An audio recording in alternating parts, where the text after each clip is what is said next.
Assalamualaikum warahmatullahi wabarakatuh. Nama saya Famil Afran. NPM saya 2191110120. Di sini saya akan membacakan tentang peluang karir profesi public relation. Yang pertama adalah pengertian public relation digital. Digital public relation merupakan salah satu bagian dari kegiatan hubungan masyarakat yang diadaptasi dari penggunaan teknologi informasi dan komunikasi bagi perusahaan. Dan ini telah menghasilkan banyak perubahan pada aktivitas kehidupan manusia, termasuk cara berkomunikasi, berkolaborasi antara satu dengan yang lain. Yang kedua, manfaat public relation digital. Yang pertama, meningkatkan ranking SEO. Karena digital public relation mampu meningkatkan backlink. Otomatis ranking SEO situsmu akan bisa lebih tinggi. Link yang ditunjukkan ke situsmu pun akan semakin relevan dan bagus dengan strategi public relation yang sesuai. Yang kedua, mengundang banyak traffic. Saat upaya digital public relation sudah optimal dan ranking SEO pun cukup tinggi, tentunya traffic situs pun akan semakin ramai. Yang ketiga, membangun brand secara positif. Brand akan semakin dikenal dan dianggap terpercaya dengan semakin banyaknya disebut di berbagai media sosial. Yang keempat, menumbuhkan sales. Pada akhirnya, tak diragukan lagi bahwa strategi digital public relation yang baik adalah kunci untuk meningkatkan sales atau penjualan. Semakin banyak orang yang percaya pada brandmu, semakin banyak juga pembeli produknya. Tentu saja strategi digital public relation tidak bisa dilakukan sembarangan. Perlu banyak pertimbangan matang yang harus dilakukan agar bisa mencapai tingkat kesuksesan yang diinginkan. Perbedaan public relation dulu dan public relation digital. Perbedaan yang paling mendasar adalah ranah yang digunakan. Public relation konvensional menggunakan media relation untuk menyebarluaskan konten, dan sedangkan digital public relation menggunakan internet untuk menyebarluaskan konten. Dan berikut beberapa aplikasi yang digunakan public relation digital. Yang pertama adalah Facebook, Blog, Twitter, dan YouTube. Yang kelima, beberapa perusahaan yang menggunakan public relation digital. Yang A, Netflix. Netflix merupakan perusahaan layanan streaming film yang berasal dari Amerika Serikat. Namun tahukah Anda bahwa Netflix telah berdiri sejak 1997? Awalnya Netflix merupakan perusahaan yang menyewakan film dalam bentuk DVD dengan durasi sewa tertentu. Namun melakukan banyak proses marketing untuk bisa mencapai kesuksesan sekarang ini. Seperti melakukan strategi digital marketing dengan menayangkan iklan-iklan pada mesin pencarian internet. Bahkan melakukan kolaborasi dengan perusahaan produksi film. Dan terbukti pada tahun 2020 Netflix telah memiliki 167 juta pengguna di seluruh dunia. Yang B adalah Tokopedia.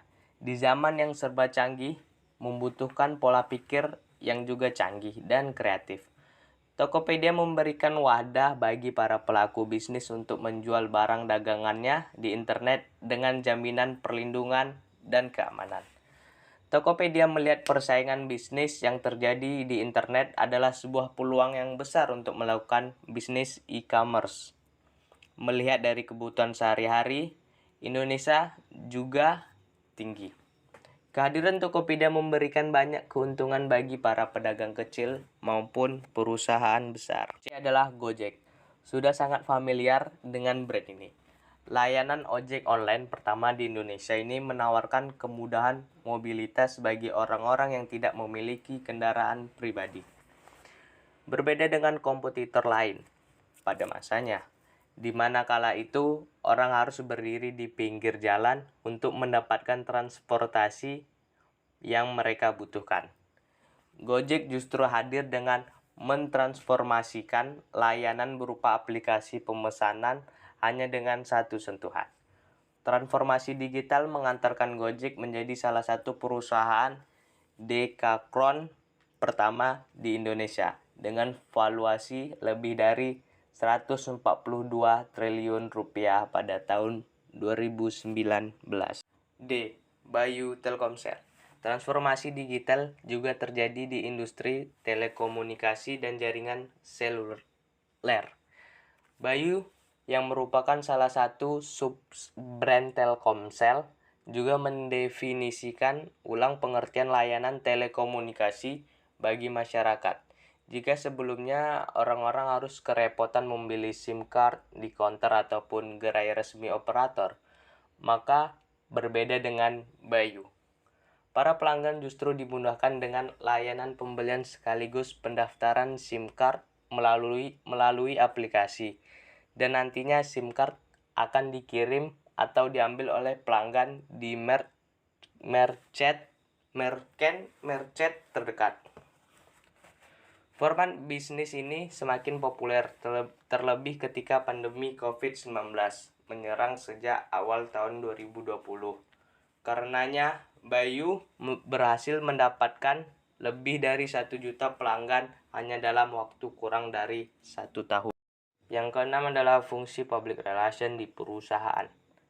Yang pertama, konseling. Fungsi public relation bagi perusahaan juga merupakan salah satu konseling yang dapat memberikan dan menyediakan berbagai saran kepada pihak internal manajemen.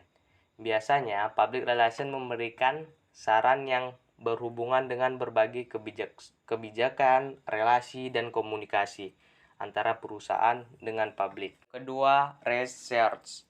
Sebagai bagian perusahaan yang bersinggungan dengan public relation juga memiliki fungsi sebagai tim yang meriset perilaku publik. Data-data dari hasil riset yang terkait dapat digunakan untuk merancang strategi public relation perusahaan dalam mempengaruhi dan meyakinkan publik tentang pentingnya perusahaan bagi mereka. Yang ketiga adalah media relation. Salah satu alat yang dapat digunakan untuk berkomunikasi dengan publik luas, yaitu dengan menggunakan media massa. Public relation juga berfungsi sebagai bagian perusahaan yang melakukan berbagai kerjasama dengan semua media untuk kepentingan perusahaan.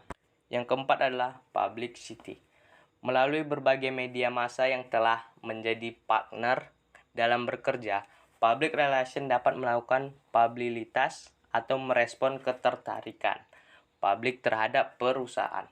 Tujuan dari publisitas ini adalah untuk menyampaikan berbagai pesan terencana untuk meningkatkan ketertarikan publik pada perusahaan. Dan yang terakhir adalah public affairs. Public affairs merupakan fungsi public relation dalam perusahaan yang terkait dengan bagaimana membangun keterlibatan secara aktif atau melobi dengan pemerintah dalam berbagai kebijakan publik. Melobi sendiri menurut Kotler adalah kegiatan yang berhubungan dengan legislator dan pejabat pemerintah dalam mempromosikan atau menolak undang-undang dan peraturan. Demikianlah pembahasan ini, lebih dan kurangnya saya mohon maaf. Wabillahi taufiq wal hidayah. Assalamualaikum warahmatullahi wabarakatuh.